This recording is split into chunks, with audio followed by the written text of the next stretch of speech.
desde dónde os conectáis. Perdón. Entendido. Bueno, pues bienvenidas, bienvenidos a esta sesión de tutoría con los profesores del módulo 2 del curso Contra un laboratorio ciudadano en bibliotecas y otras instituciones culturales. Este módulo 2 está dedicado, se titula Primeras consideraciones, preparando el terreno. Y bueno, los contenidos ya los habréis tenido oportunidad de ver, pues son tienen que ver con el plan de comunicación, sobre todo, y la planificación, ¿no? Con escenarios. Para resolver vuestras dudas, tenemos con nosotros aquí hoy a Patricia Orrillo, que es experta en comunicación y redes sociales, y a Matt Fins, que es consultor para instituciones culturales en dirección estratégica. Como la semana pasada, podréis, bueno, pedir el turno de palabra levantando la mano. Si queréis hacer alguna pregunta, dirigir alguna pregunta a Patricia o a Matt, y también podéis utilizar el chat. Entonces iremos proponiendo aquí las preguntas que hagáis a través del chat y bueno, ir intentando responderlas lo mejor que podamos. Nada más. Paso la palabra a Patricia y a Matt por si quieren comentar algo, casi introductorio y así. Y nada, si queréis ir levantando la mano, haciendo vuestras preguntas en el chat, pues adelante. Solo una cosita, para levantar la mano podéis hacerlo a través de un botoncito que encontréis aquí en la barra inferior, donde veis la pantalla de Zoom. Abajo hay una serie de botones, hay uno que tiene como una carita que pone reacciones. Si dais ahí, vais a ver que hay otro botón que pone levantar la mano, ¿vale? Y así os daremos paso por orden de quien haya pedido primero. Y también podéis mandar la pregunta eso a través del chat. Lo que sí es que pedimos, si vas a intervenir con la cámara y con el micrófono, que nos parece fenomenal, así también nos vamos poniendo cara y demás, pero es que seáis breves, porque hay muchas personas conectadas y lo ideal es que escuchemos cuantas más voces posibles, que podamos responder cuanto más preguntas posibles. Así que eso, que seáis breves la intervención, que vayáis al grano directamente, pero eso, que estamos encantados de que utilicéis este formato un poco más cercano, ¿no? Pues dicho eso, adelante.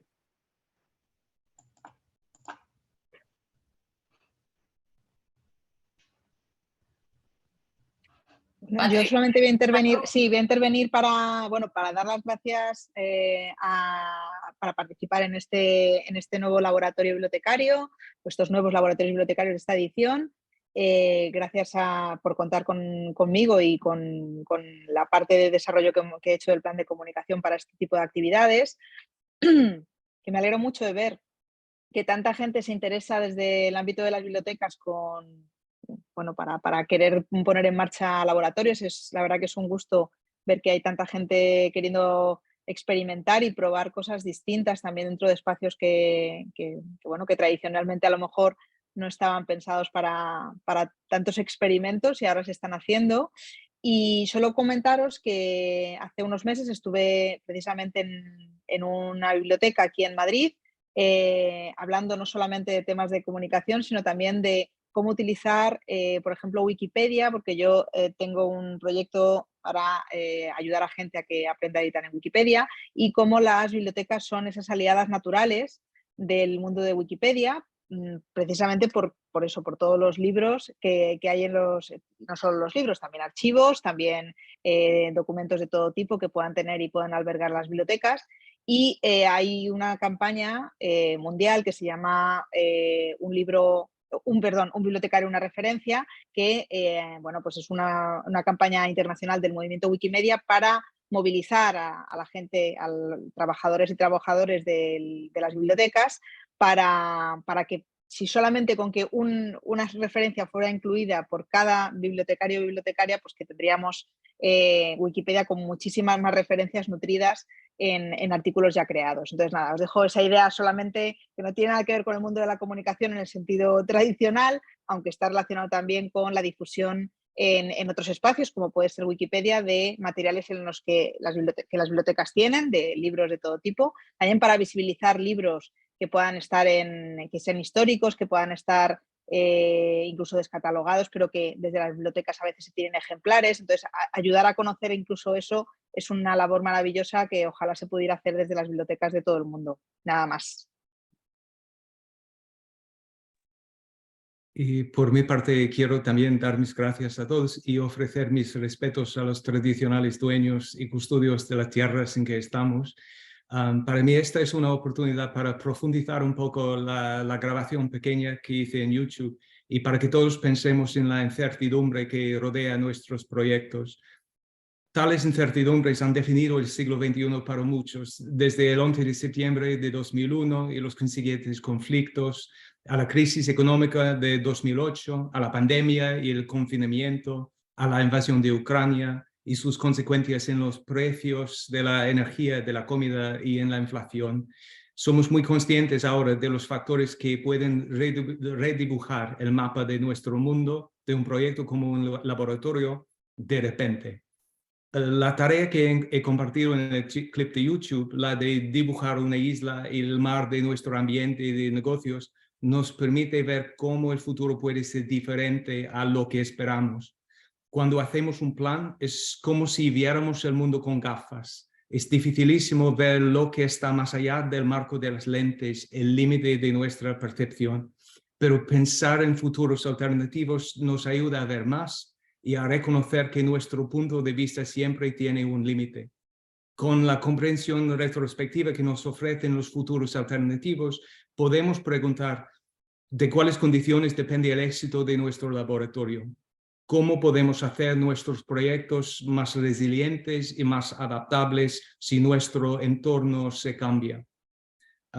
Gestionar la incertidumbre forma solamente una parte de la planificación de vuestros laboratorios. Hay un montón de recursos en castellano que voy a poner en el chat, pero quiero sugerir que también esta reunión y tutoría es también un momento de intercambio, una oportunidad para que el grupo también comparta experiencias de cómo identificar y gestionar la incertidumbre en sus proyectos. Pues nada.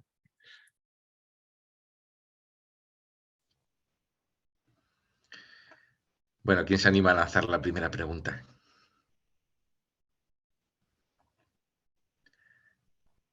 O como dijo Matthew también en esa bonita introducción, si queréis también compartir alguna experiencia sobre cómo manejáis la incertidumbre en vuestros proyectos, en vuestro ámbito laboral, adelante.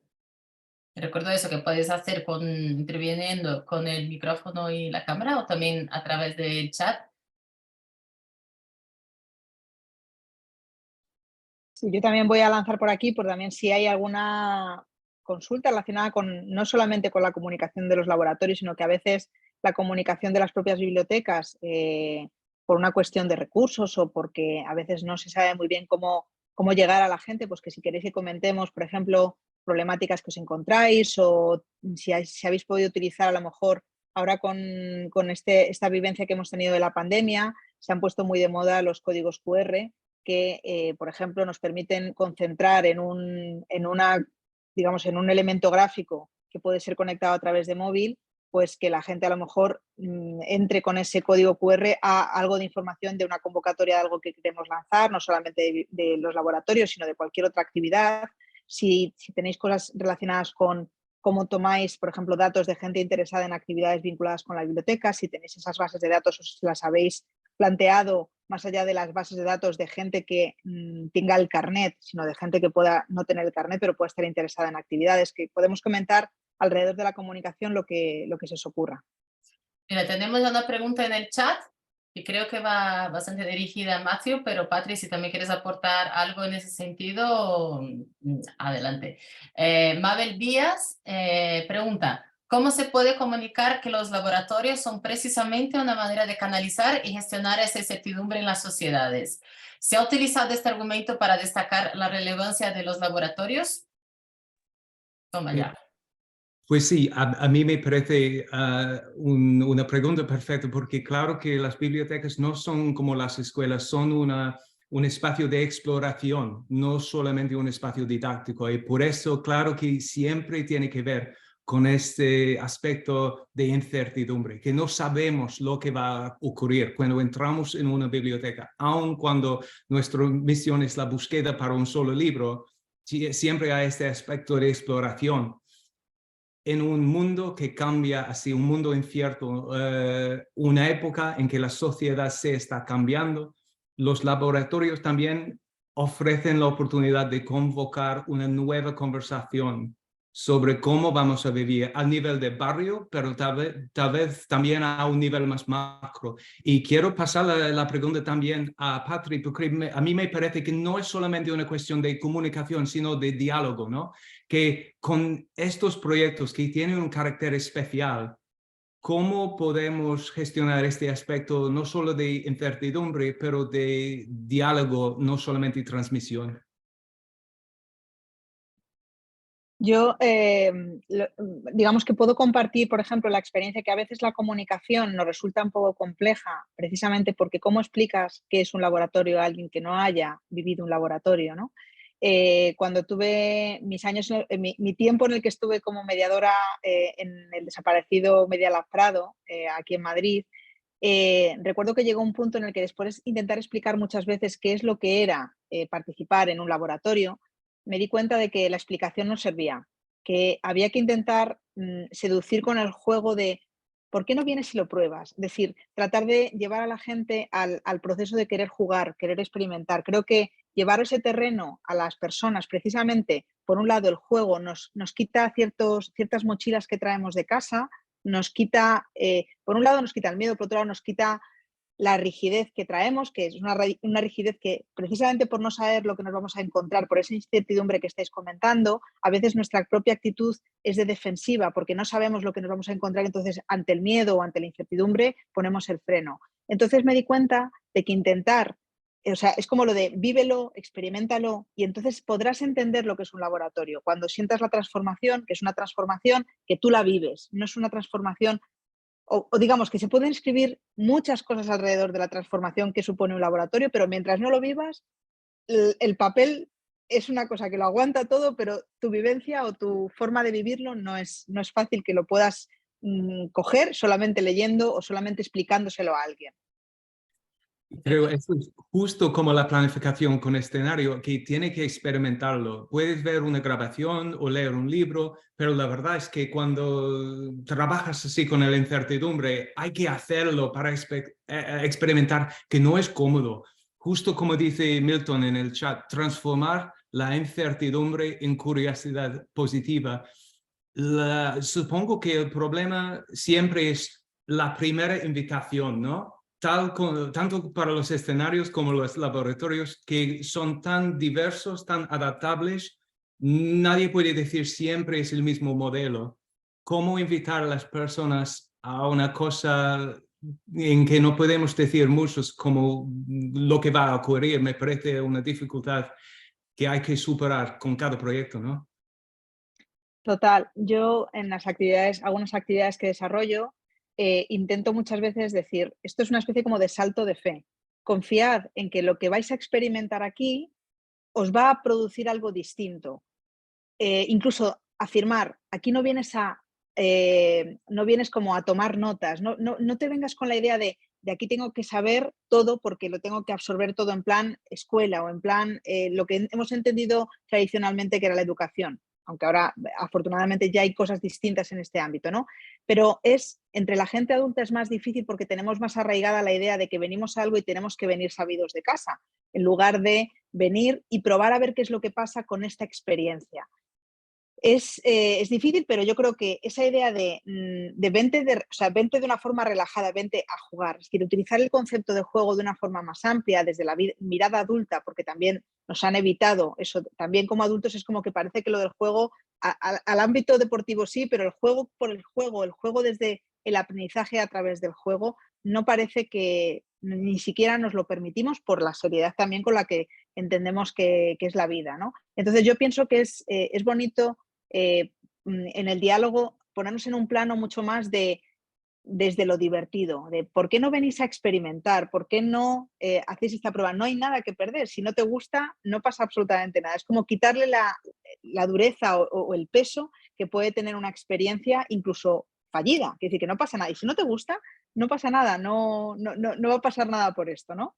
Hay un par de preguntas de comunicación en el chat, pero antes voy a rescatar otra pregunta que se había quedado aquí de Milton, que también va dentro de esta línea de la incertidumbre, que dice, de acuerdo con lo de la incertidumbre, pero ¿cómo es posible generar escenarios más visibles? ¿Hay algunas certezas? Yo diría que lo que es importante es no lo que es previsible ni la certeza, sino la cuestión de lo que no estamos viendo. Que si tenemos así como las gafas de estrategia, cuando hacemos un escenario, vemos algo fuera de la lente típica, pero siempre hay un límite, que no somos omniscientes. Lo importante es jugar, exactamente, jugar con la incertidumbre, para que no nos sorprendamos tanto, porque nuestras expectaciones son menos rígidas. Y lo que yo diría también en cuanto a lo que Patri dijo sobre quitar el peso y transformarlo en un juego, es que nadie puede obtener ni datos, ni evidencia, ni experiencia de los acontecimientos que todavía no se han pasado. Y por eso siempre hay un aspecto jugador cuando encontramos al futuro. Y por eso no es importante buscar lo previsible, es lo sorprendente que estamos buscando. Y cada uno de nosotros podemos tener una opinión sobre el futuro, es el porvenir. Es una época que nunca va a llegar, es una época que tiene un contraste con el presente, que cuando llega se convierte en el presente. No tenemos que ser tan filosóficos, pero sabe que siempre es un terreno de juegos. Y por eso es mejor quitar este aspecto de probabilidad o de predicción para que toda la comunidad puede hablar de lo que puede pasar, no lo que va a pasar. Eso es lo que yo diría. Lo posible en lugar de lo probable. Está muy interesante esa conversación sobre la incertidumbre, pero tenemos unas preguntas un poco más aterrizadas, ¿no? Que van dirigidas al tema de la comunicación, pero luego podemos retomar ese tema porque es que es la base de los laboratorios, ¿no? Bueno, Mabel Díaz pregunta, ¿qué es noticioso sobre los laboratorios de estrategias de comunicación y relaciones públicas? Free Press. Los hashtags siguen estimulando al algoritmo de redes de Facebook, de Instagram, de LinkedIn, o qué tipo de contenido mueve las redes. ¿Tienen recomendaciones de recursos creativos y tecnológicos gratuitos para landing pages, plataformas de gestión de redes gratuitas, etcétera, que nos sirvan para montar la arquitectura de divulgación por medios digitales? Bueno, una reflexión antes de responder a la pregunta. No nos obsesionemos con los algoritmos, no nos obsesionemos con cuál es la mayor incidencia, qué es la herramienta que nos va a dar la mayor incidencia. La comunicación a veces puede ser una hoja de papel en una pared y esa es la mayor incidencia que vamos a tener. En el ámbito digital hay muchas formas y muchas estrategias y muchas herramientas, pero lo cierto es que como las herramientas que utilizamos son todas privativas, todas estas redes sociales van cambiando. Entonces, lo que hoy puede ser una certeza en términos de datos, mañana puede haber cambiado. A ver, nadie se esperaba que Twitter, por ejemplo, llevara la deriva y perdiera tantísima gente en tan poco tiempo y, de hecho, la incidencia que ahora mismo se produce en Twitter es mínima. Dicho esto, ¿qué es lo que mejor, digamos, se comparte o qué es lo que favorecen en general todas las redes, sin excepción? Los vídeos. Los vídeos, no necesariamente vídeos que tengan que ser elaborados de una forma exquisita o profesional. Tampoco nos obsesionamos con esto. A veces es mucho más interesante cuando hacemos un vídeo personal, cuando de alguna forma transmitimos y no es tanto leemos una comunicación o una información súper exacta. A veces es más la cercanía de una persona que nos está contando: estamos preparando esta actividad, nos encantaría contar contigo, tenéis los datos en el enlace o tenéis los datos en nuestro perfil.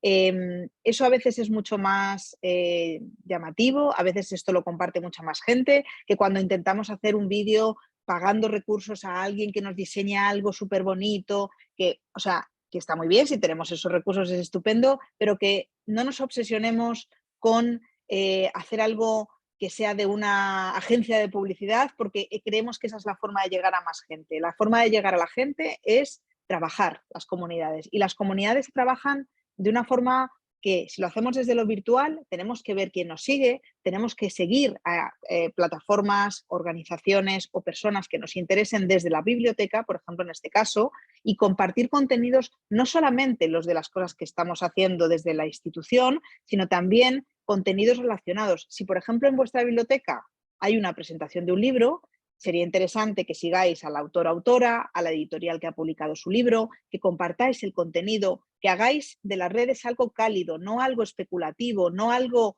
de a ver a cuánta gente llego y entonces tengo que llevar las métricas, que eso es lo único importante. Las métricas son un medidor, pero si tenemos métricas, pero no tenemos comunicación con nadie, creo que es un error y que es un planteamiento de gran organización, que a lo mejor eso les interesa las métricas en términos de números, pero no en términos de cercanía. Y en lugares pequeños es más importante trabajar las comunidades desde una forma más cercana, más trabajando, buscando las herramientas, solo las que nos resulten útiles. A veces es mejor tener una red social, pero bien trabajada, que tener muchas redes sociales y publicar lo mismo en todos los sitios y hacer muchas publicaciones que nadie al final está viendo, ¿no? Así que ojo, cuidado con intentar llegar a todo, porque nadie llega a todo. A veces es más efectivo un boletín con unas direcciones de correo de personas de tu zona, porque al final tú sabes que a la gente que le va a interesar que tú organices una actividad es a la gente que vive en tu barrio o que vive en tu población o que vive en tu ciudad. Entonces, hacer esa base de datos, eso es mucho más efectivo que trabajar en varias redes sociales. Lo digo de verdad, ¿eh? O sea que eso es lo difícil. ¿Cómo haces esa base de datos? ¿Cómo localizas esa información? ¿A qué gente atraes? Pero que es algo que es más efectivo que meterle mucha caña con muchas cosas muy vistosas en redes sociales. Y yo estoy de acuerdo de este aspecto de que sea más cercana, que muchas veces es mejor evitar un profesionalismo superficial y aún falso, que los laboratorios son proyectos comunitarios y participativos. Y por eso, como David dijo la semana pasada, dado que provienen de los deseos y las problemáticas de la comunidad, de un barrio, de un territorio, claro que también deben utilizar el lenguaje de este mismo barrio y también los medios preferidos, el estilo preferido de esa comunidad. No tiene que parecer como los gigantes de Big Tech.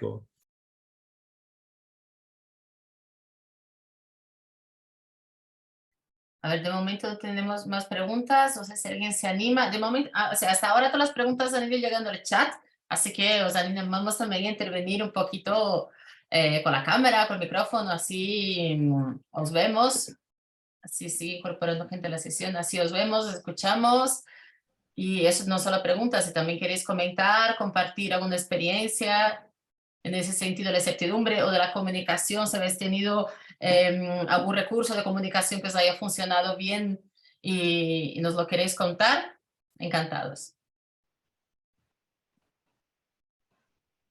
Aquí Malena pide palabra, adelante, Malena.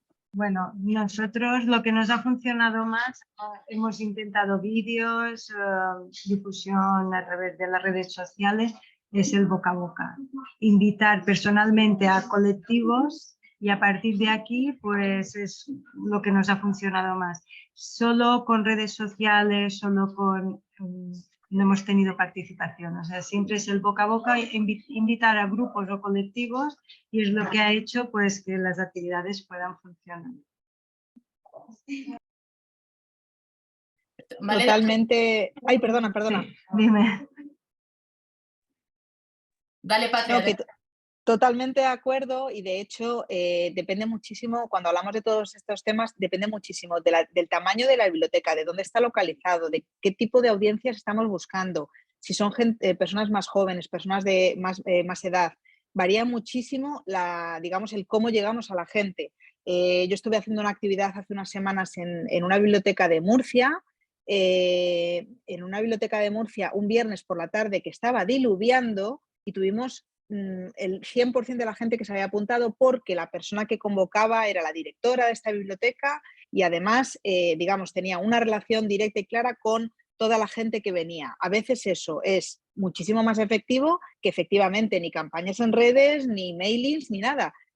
Hay que mirar también eso. Cuando tienes el contacto, por ejemplo, con grupos que pueden estar interesados, ellos son los que se encargan de diseminar esa información entre la gente que pueda estar interesada. Es decir, saber a quién llegar, saber quiénes son los agentes que multiplican la información y la comunicación porque tienen a las personas en contacto, eso a veces es, claro, lo difícil, porque a veces a quién es a la persona que tenemos que contactar primero para que eso se convierta luego en una cadena. Y entonces, una vez que se tienen esos contactos, efectivamente, el boca a boca, el conseguir tener esa comunicación directa con grupos de interés, eso es lo que funciona muchísimo mejor, por supuesto.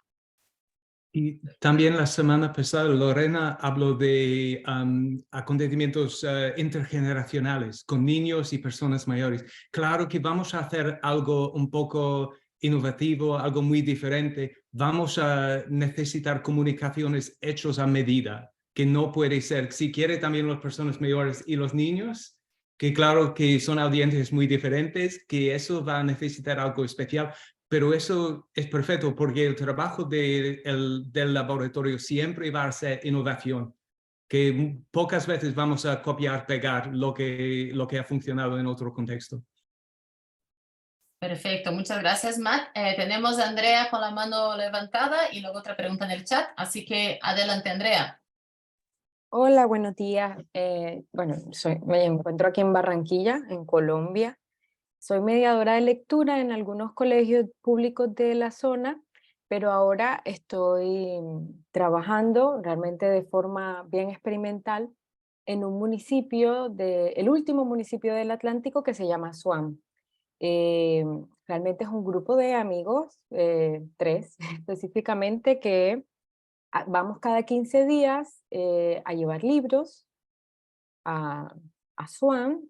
Antes era, el primer encuentro fue en una casa de una señora, una abuela, y después, bueno, ya el colegio, la relación con la profesora, hablando, pero nos funcionó mucho más bien es los niños, ¿no? Profe, el domingo pasado hice una actividad súper chévere y ahora queremos contarle a más compañeritos para que vayan el domingo al colegio porque ellas están yendo, llevando libros, llevan muchas cosas para hacer. Claro, con alguna pretensión de hacer algo, pero con muchas actividades. Uno como profesor o mediador de lectura, pues siempre el papel es una buena herramienta y simplemente con una hoja de papel hacemos un libro y lo es todo un poco. Entonces, como esto es una actividad que no está relacionada con ninguna institución en particular, sino más bien con un deseo de, particularmente mío, de leer con los niños, me gustan los libros, trabajo en ese sector, entonces es un poco de incertidumbre, ¿no? Porque nosotros estamos yendo cada 15 días, pero aún así hay momentos en donde no podemos ir cada 15, sino, no sé, nos organizamos por diversas labores de cada uno, y los niños también lo sienten, esa incertidumbre, ¿no? Y en el momento de los encuentros, el momento de partir, sabemos que pasó algo porque no quieren que nos vayamos, ¿no? Entonces es una incertidumbre doble, porque si bien yo quiero ir casi todos los días, pero bueno, es más difícil por las labores cotidianas, también entiendo que ellos han encontrado en este espacio simplemente una hoja en blanco, ¿no? Bueno, nosotros llevamos libros, bueno, yo compro libros por mi labor, llevamos materiales, hojas, colores, témperas, alguna actividad que se pueda hacer, pensada, porque bueno, igual ellos cambian todo.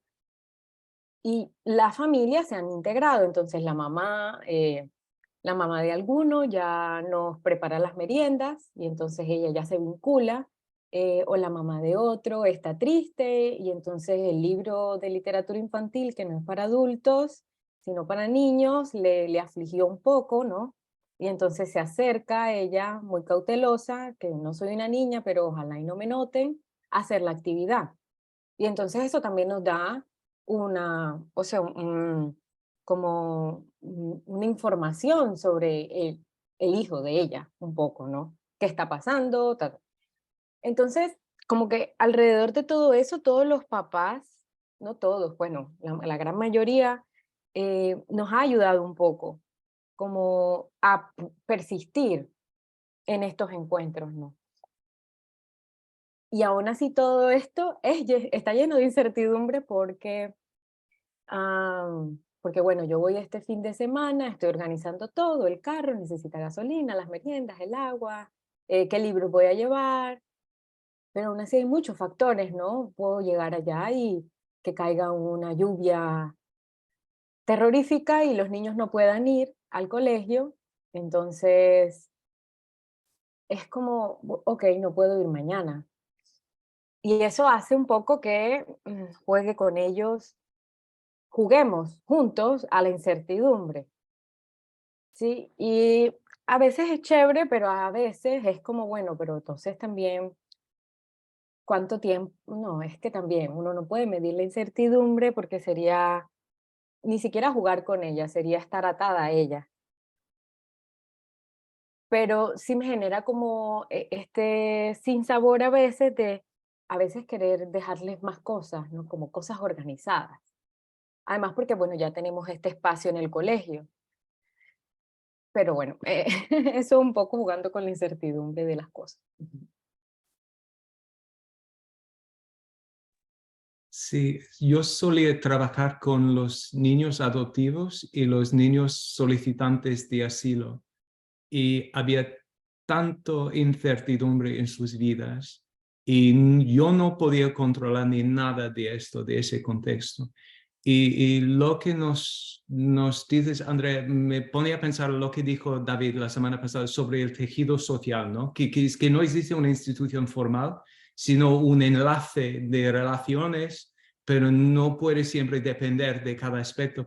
Y no sé si es como la tela de una araña, ¿no? Que hay que haber suficiente para que si algo se cae, hay otra manera de avanzar, pero también que aún los niños entienden que eso no es como institución que es muy, muy regular, pero va a existir, va a estar por allá en el futuro, aun si no viene cada 15 días, boom, boom, boom, como un reloj, que todavía que el amor o la emoción que propulsa esto existe, en eso se puede depender.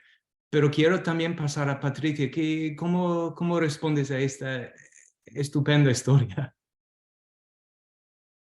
Pues claro, es que efectivamente ante una situación así, ¿qué pasa? Que también nosotros nos hemos acostumbrado muy poco tiempo a tener conexión incluso en situaciones de este tipo, es decir, el tema de la conexión digital, el que incluso no pudiendo llegar a un sitio puedas tener una reunión, por ejemplo, virtual, hace que también esa desconexión no pueda existir de forma tan drástica, ¿no?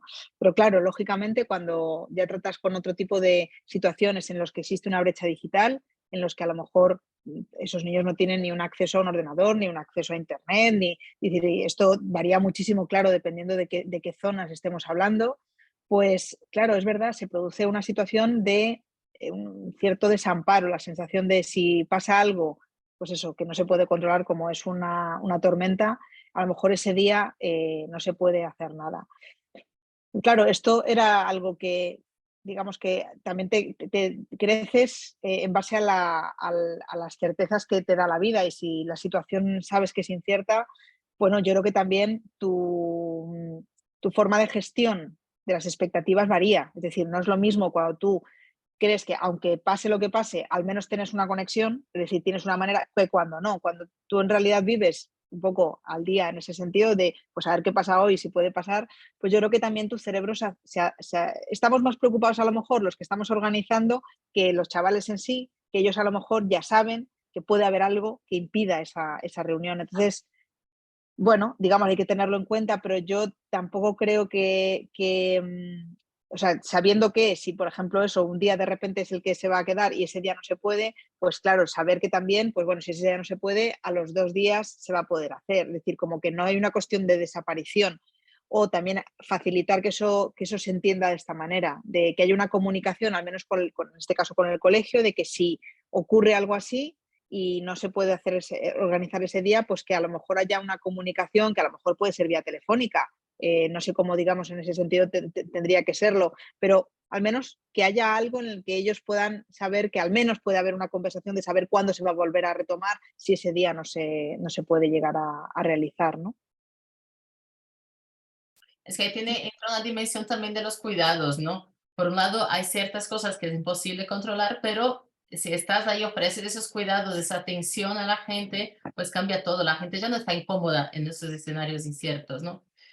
Y bueno, Con permiso, María, antes de la próxima pregunta, una pregunta también para Andrea.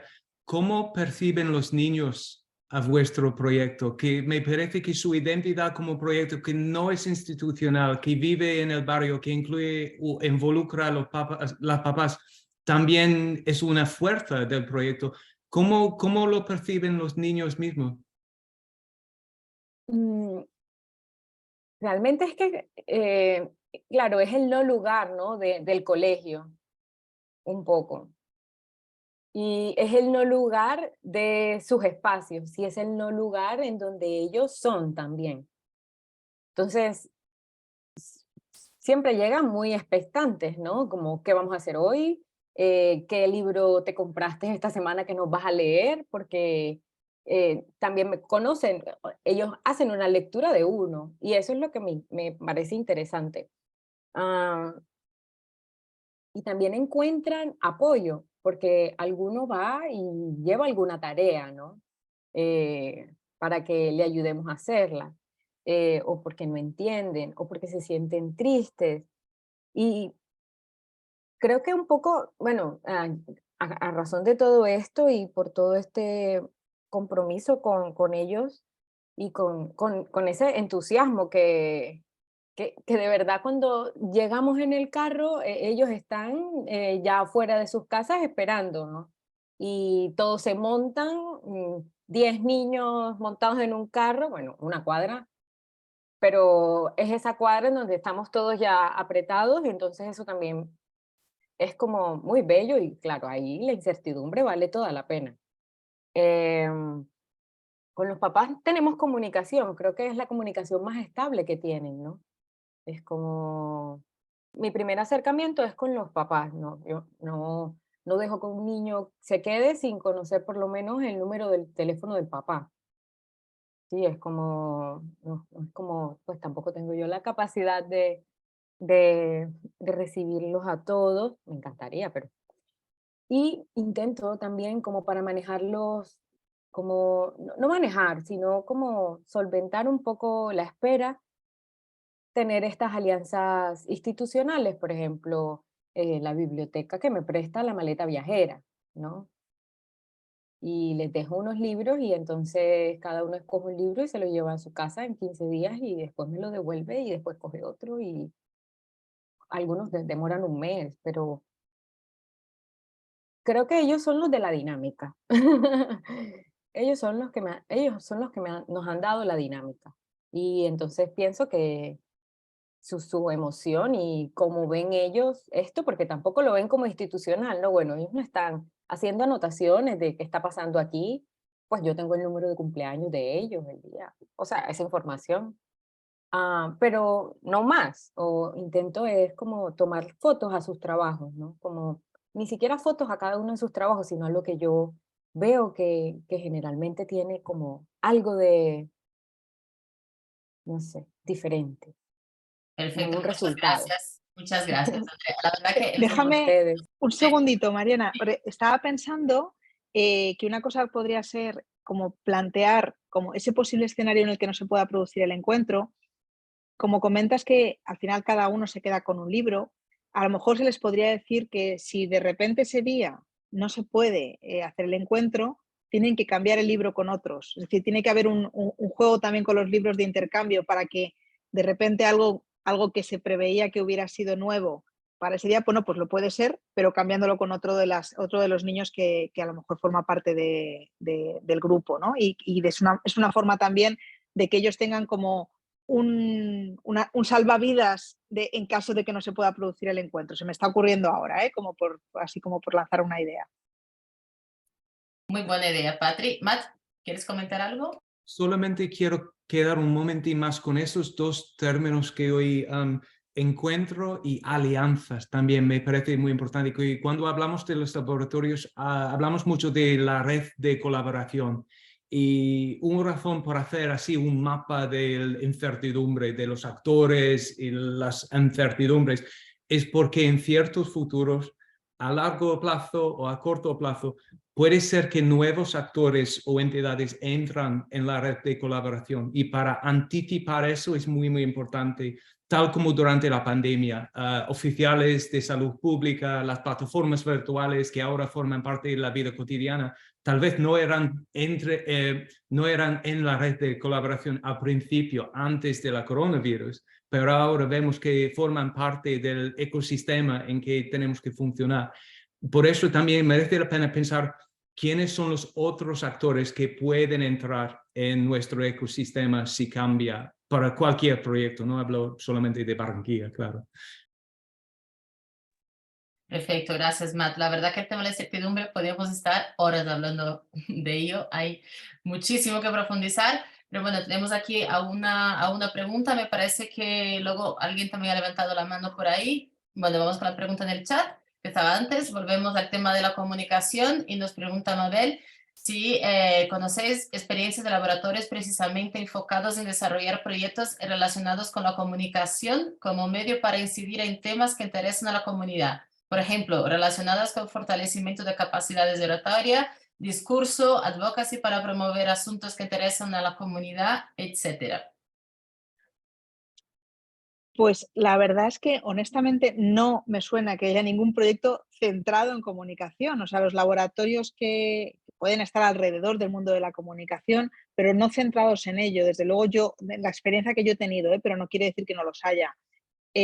También pensando que la comunicación, hay muchas formas de entender la comunicación. Y aquí se me ocurre un proyecto que es muy bonito, que habla un poco de cómo comunicar la historia de una comunidad o de un vecindario. Y es la digitalizadora de la memoria colectiva, que no sé si lo conocéis, pero es un proyecto muy bonito, que lo que hacen, por ejemplo, es tienen un lugar en el que la gente del barrio lleva sus dispositivos, o sea, yo qué sé, cintas de cassette, cintas de vídeo de Super 8 antiguas, cintas de cámaras antiguas, y lo que hacen en estos sitios es digitalizar ese material para luego hacer una proyección en el barrio de cosas de, pues a lo mejor hace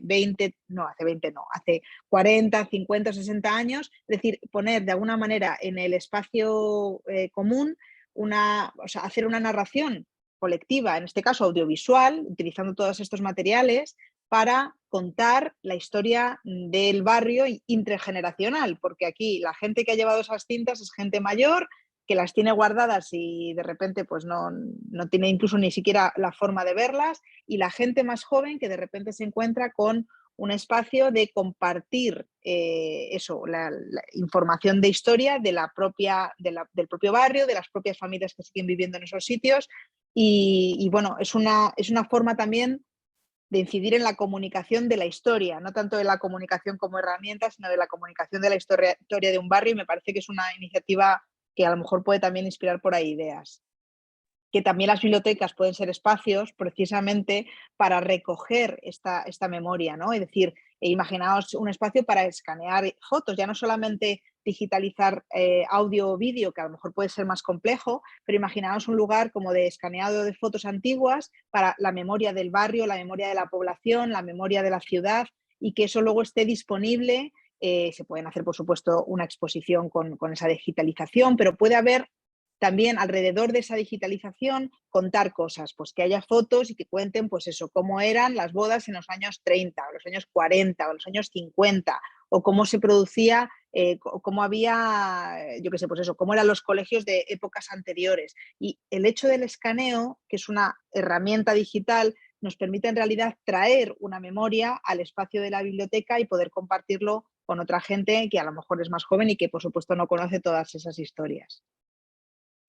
Y tales proyectos sobre la historia y la memoria también forman una estupenda base para discusiones también y conversaciones sobre el futuro, que podemos también hablar de cómo vamos a aparecer nosotros cuando somos memorias, cuando hay una generación en el futuro, tanto también para las conversaciones intergeneracionales entre niños y personas mayores. Pero Mabel, también nos puede decir un poco más sobre esta pregunta sobre oratoria, discurso, advocacy. ¿Por qué has hecho esta pregunta? ¿Es una cosa que viene de la comunidad, que es un deseo o algo que la comunidad parece es necesario donde estás? Mabel, ¿estás por ahí? No sé si has escuchado la pregunta que te dirigió Matt. Si quieres responder eso con la cámara y con el micrófono, fenomenal. Si no, también puedes hacerlo a través del chat. Estaremos atentos. Sí, hola, buenas tardes. Estoy en Envigado, Antioquia, que es un municipio aledaño a la ciudad de Medellín. No hago la pregunta porque estuve leyendo en recientes publicaciones sobre nuevos planes de lectura, escritura y oralidad a nivel nacional y distrital, que el asunto de la oralidad es un tema no promovido o cultivado desde la política pública, sino que ha sido muy enfocado en temas de lectura y escritura. Entonces, pero lo que uno sí siente a veces, incluso a nivel profesional, no se diga a nivel, mejor dicho, en distintos niveles se siente que el desarrollo, digamos, de estas habilidades comunicativas pareciera ser muy importante. E incluso si se quisiera participar en el entorno digital, es decir, cómo se estructura lo que uno quiere poner en el mundo a nivel discursivo. Entonces, es de ahí que me nace la pregunta. Pero yo, al igual que Andrea, digamos, no estoy vinculada a una biblioteca pública, ni escolar, ni de ninguna naturaleza. Ya quiero yo poder hacerlo y dedicar mi vida entera a esto. Entonces, digamos que la iniciativa habría, como dices, Matthew, que digamos, ponerla, pues indagar si efectivamente esto es de interés de una comunidad y si el laboratorio es un escenario para dar respuesta a esa inquietud, si existiera.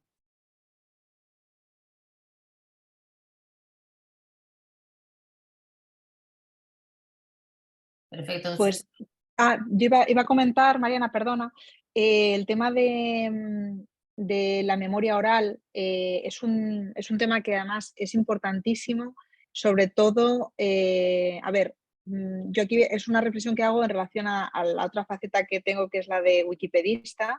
Estuve en un proyecto en Ecuador hace unos años que se llaman Nos tomamos la wiki, que era precisamente para trabajar con pueblos originarios y que se pudiera volcar en Wikipedia cosas relacionadas con la cultura y las tradiciones de esta gente con la que estaba haciendo la formación.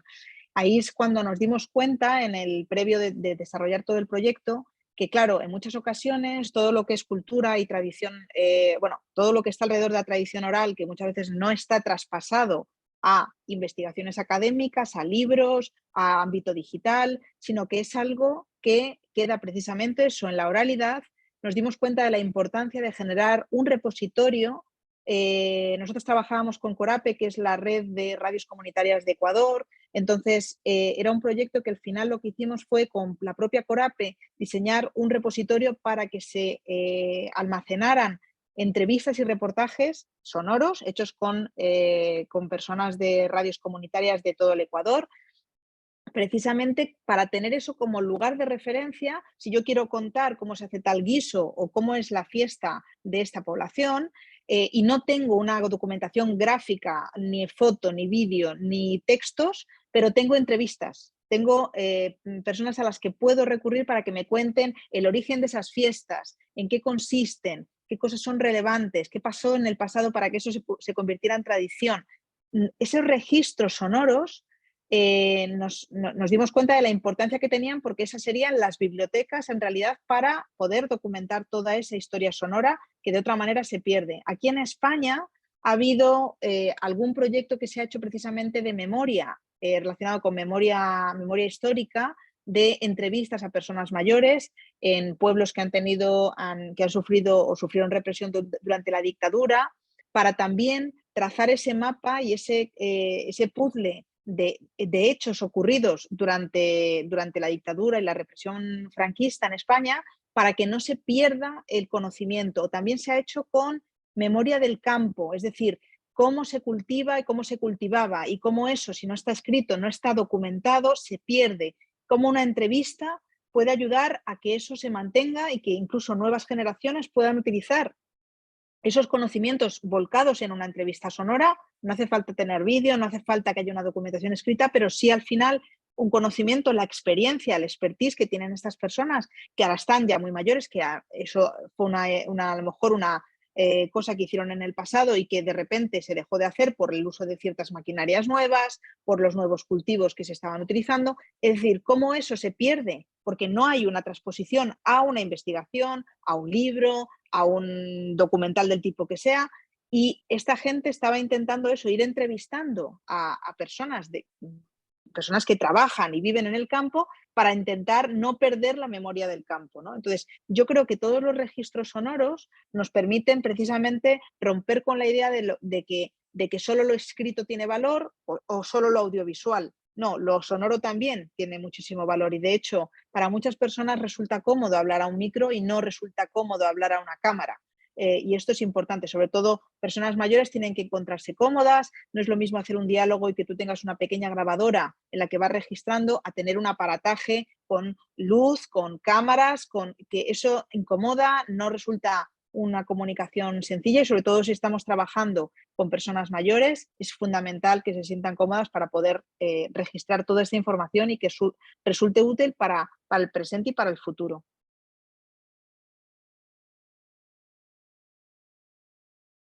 Matt, ¿quieres comentar alguna cosa? No solo gracias a Igor por ese recurso en euskara, pero también, es decir, Patricia habló de las entrevistas, y creo al principio de esta tutoría, creo que era Malena que habló de la comunicación cara a cara, ¿no? Que me parece que la unidad mínima, como la unidad atómica de un laboratorio, es así una conversación.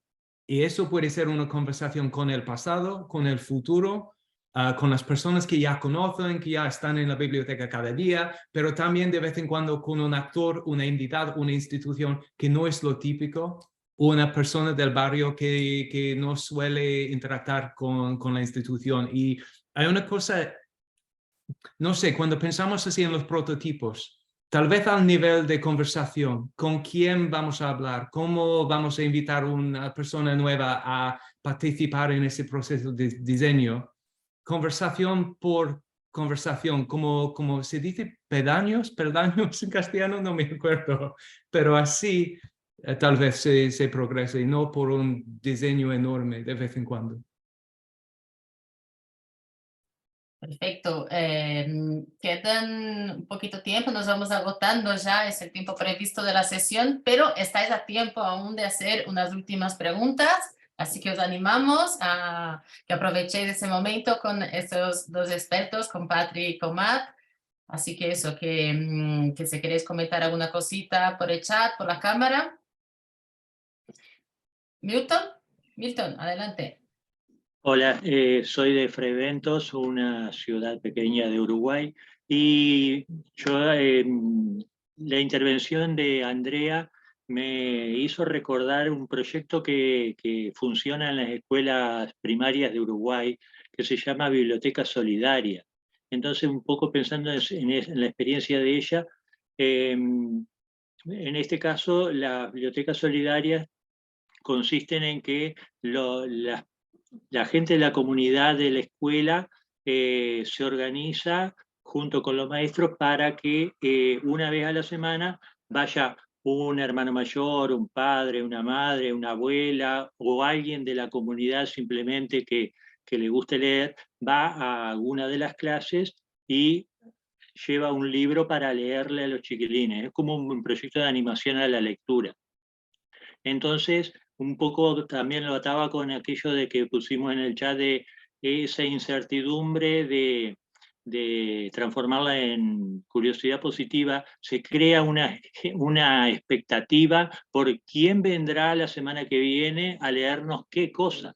Entonces eso también está bueno y es motivador para el coso. Pero yo lo que pregunto en definitiva es, esa actividad que está muy buena, de lectura semanal con gente de la comunidad en las escuelas, ¿qué le faltaría para que se transformara en un laboratorio? ¿O cómo hacer? Sí, no, en definitiva, ¿qué le faltaría o si ya es un laboratorio? O simplemente es una actividad de lectura semanal en una escuela por parte de personas de la comunidad.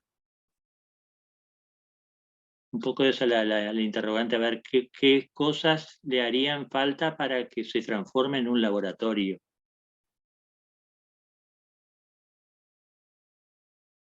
Patri, Mati, ¿os animáis?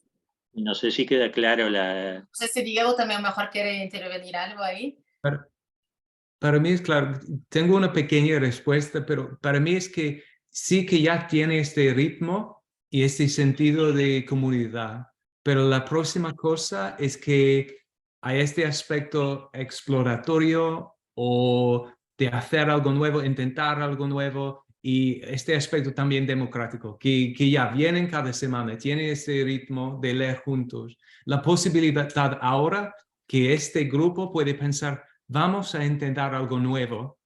Eso es como el salto mortal desde un grupo regular que lee hasta algo que descubre algo, que no tiene que ser un éxito enorme, es más intentar hacer un prototipo, si no funciona, volvemos y redibujamos todo. Este aspecto creativo es el próximo paso desde mi punto de vista, pero yo no soy experto sobre los laboratorios y quiero oír qué dicen los otros. Gracias. Bueno, yo diría que efectivamente estoy de acuerdo con Matt en que lo difícil de todo esto y un poco el objetivo de los laboratorios, según lo entendemos, es un poco pues crear esa comunidad, ¿no? Si ya la tienes, esto también lo hemos debatido últimamente, ¿no? La continuidad de los laboratorios, ¿no? Cómo, hasta qué punto hay, bueno, cómo esas comunidades que se crean en torno a lo que sea pueden transformarse en otras cosas, ¿no? De repente, pues, como dice Matt, ¿no? Pues ya hay esta comunidad. Pues ahora, ¿qué hacemos, no? ¿Qué puede hacer? ¿Qué pueden hacer? Entonces ahí sí que se puede plantear, oye, mira, en este grupo que hemos creado, plantear que propongan ideas para, no sé, mejorar el barrio, hacer algo con un solar que haya abandonado, no sé, coger y diseñar un espacio de la biblioteca, cualquier cosa, ¿no? Que les interese, que pueden decir, oye, pues mira, pues yo en este grupo me gustaría plantear esto y vamos a trabajar juntos, ¿no? Yo creo que eso ya sería un laboratorio, ¿no? Cuando esta gente toma una iniciativa de crear algo juntos, ¿no? Sí, yo creo que lo que añadiría es que efectivamente, como lo difícil es crear la comunidad y esa parte ya estaría, el siguiente paso es, yo por ejemplo, en el caso de lo que ha estado comentando esta compañera con lo de los niños y los libros, yo diría, vale, ¿cómo involucramos a los niños en el desarrollo de futuras actividades? Es decir, ¿de qué manera les hacemos partícipes de la creación y el diseño de las actividades que se van a realizar? Y que no sea solamente una elaboración desde la persona que lo organiza, que eso es lo que haría, pues bueno, es una actividad que es fenomenal porque claramente ellos están encantados, pero ¿cómo hacemos ¿cuál sería, digamos, el ejercicio para involucrar las ideas que puedan surgir, en este caso de los niños, y que formarán parte de esa experiencia, de forma que el diseño sea un codiseño realizado con ellas y ellos, para que se cambie también y que no haya esa idea de verticalidad, sino más bien de desarrollo horizontal, en el que todas y todos, incluidos padres y madres, puedan participar también en actividades relacionadas. Y cómo involucrar ese proceso en el desarrollo del futuro de esa iniciativa, que partió de una forma pero que mute hacia otras, que no tenga que ser necesariamente una cuestión de continuar esto hasta el infinito, sino que haya mutaciones y se permitan esos cambios, que la propia persona que lo impulsa lo abra al desarrollo colaborativo. Gracias, sí, a medida que iban participando, se me iba pensando que de repente está bueno eso de trascender la actividad en sí para ir transformando en otra cosa. Y estaba pensando en eso que vos decías, Patricia, de quizás lo que está faltando también es reflexión en torno a la actividad para después también documentar, que es algo que no se hace habitualmente. Entonces, documentar esa actividad para poder trascender a partir de esa, ¿no? También. Pero está bueno. Gracias. Es que con esa pregunta, Milton, llegamos al ADN del laboratorio en sí, ¿no? Así la conversación ha sido muy circular. Empezamos a hablar de incertidumbres, hablamos a veces de aspectos más concretos, comunicación, y terminamos hablando de qué es un laboratorio, ¿no? ¿Cuáles son esos elementos que diferencian un laboratorio de otras experiencias comunitarias? Bueno, para terminar ya sé que son las 6, queremos respetar los tiempos de todos que están conectados, pero tenemos la última pregunta de Mabel para Matt. ¿Se sabe de experiencias de aplicación de análisis de estrategias de gestión de riesgo a nivel básico para abordar la incertidumbre en laboratorios, en proyectos similares? Y Patricia, vamos a compartir esta pregunta, pero claro que esta cuestión de riesgo también es una parte importante de la comunicación, ¿no? También. Yo diría solamente que la verdad es que el riesgo calculamos con referencia al pasado. Y ahora estamos hablando de la incertidumbre, que parece una diferencia muy técnica, pero no es. La verdad es que normalmente con un proyecto comunitario no es posible calcular los riesgos porque no tenemos los recursos para hacerlo así de una manera cuantitativa. Mejor es pensar con los socios del grupo, los participantes, así pensar quién forma parte de nuestro ecosistema, los actores con quien trabajamos para hacer el laboratorio, y qué son los factores y las fuerzas fuera de nuestro control que rodean a este ecosistema y qué puede pasar. Y así, por lo menos, eres no solamente consciente de la incertidumbre que rodea, pero también te pone a pensar qué voy a hacer si eso ocurre. Y eso a mí me parece mejor a este nivel que pensar demasiado en gestión del riesgo. Tengo otra cosa para concluir, pero quiero pasar a Patricia porque claro que el riesgo forma un aspecto muy importante de comunicación, ¿no?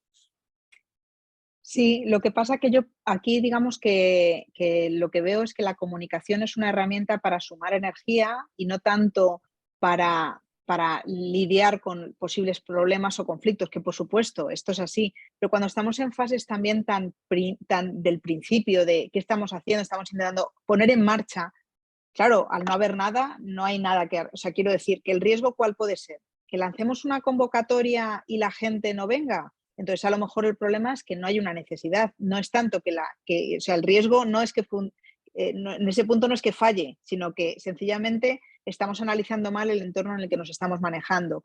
Si la gente que pensamos que puede participar y nosotros hemos hecho algo y nadie se apunta, ha habido ahí un problema y tiene que ver más con si se ha comprendido qué es lo que se quiere que haga la gente. Entonces, en lugar de intentar pretender hacer cosas como muy extravagantes o que sean difíciles de comprender porque creemos que eso es que cuanto más experimental y raro es mejor, a veces una cosa muy sencilla puede ser también un laboratorio. Entonces, esto que hemos dicho, es decir, el hecho de ir a leer en sí mismo no es un laboratorio. El hecho de utilizar, por ejemplo, el feedback que nos pueden dar los chavales para poder diseñar una actividad alrededor de la lectura, eso es lo que convierte una actividad así en un laboratorio. Es decir, en no es tanto el pensar y entonces eso, la comunicación tiene que ser una comunicación sencilla, clara y directa, Hola, y no Ana. pensar que hagamos cosas que tenemos que Aquí. comunicar de una forma. No, va Juanmi. Ahora para allá, ¿vale, Ana? Patri, te has silenciado. Ya activa No, el micrófono. Es no, que se pero ha no sé colado- qué ha pasado, no se he ha hecho colado nada yo. aquí otro. Bueno, pues eso, que creo que la comunicación lo que tiene que ser es clara, sencilla, directa y sobre todo no tener pretensiones de es que tenemos que hacerlo de una forma más tal porque es un laboratorio y es algo raro. No.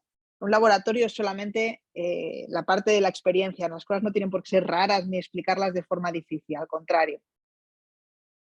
Y en cuanto a protegernos contra los riesgos, yo diría también, tanto como Patricia, que la fuerza de las relaciones interpersonales y entre instituciones y las interdependencias nos hace más resilientes también, que es una cuestión de conexión, no de quien dirige, pero que eso es un proyecto que tenemos que hacer juntos.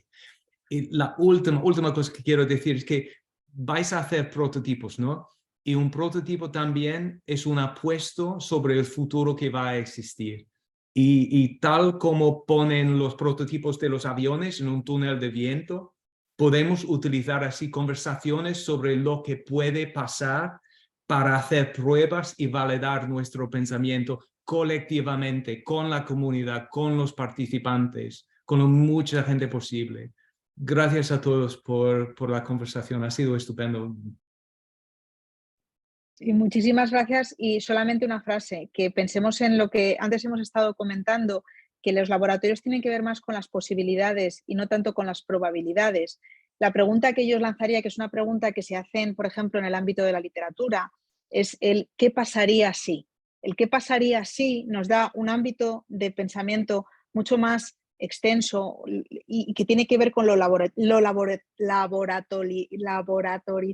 es decir, que en realidad todo se puede convertir en un laboratorio, pero es como lo pensemos, el que lo planteemos desde una hipótesis de ¿qué pasaría si, por ejemplo, los libros que lleváramos pudiéramos ayudarles a escribir entre todos un libro colectivo? ¿Qué pasaría si ellos fueran los que, es decir, el que nosotras mismas nos demos esta opción de qué pasaría si algo, para que el futuro sea esa parte de creación y juego y no tanto el conseguir cifras, el conseguir métricas, el conseguir participación por participación?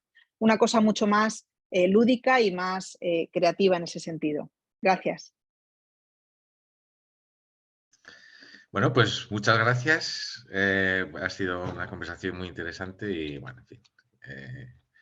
Nada, nos despedimos hasta la semana que viene, que pues volvemos con el tercer módulo y también con una sesión abierta el miércoles y una sesión de tutoría el jueves.